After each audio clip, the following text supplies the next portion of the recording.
Ada malaikat tuan-tuan, ada malaikat tiap-tiap hari dia turun. Tuan-tuan tahu apa tugas dia? Ada satu malaikat ni tiap-tiap hari dia turun, dia buat turun satu makhluk Allah. Nama makhluk Allah ni kerisauan dan kesedihan.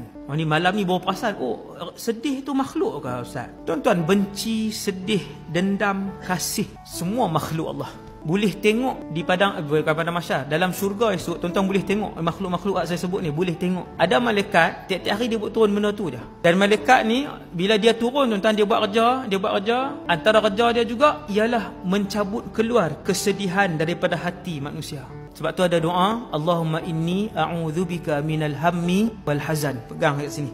Hak sedih kan, sedih berpanjangan, masalah rasa macam tak selesai ya. Tiap-tiap minggu Tuhan buat main ujian. Allahumma inni a'udzubika minal hammi wal hazan. Minta Allah Taala akan hantar main malaikat ni, dia akan main tarik makhluk ni. Makhluk tu dia ada tuan-tuan. Rupa macam mana saya pun tak tahu. Tapi dia ada. Malaikat ni main dia tarik keluar.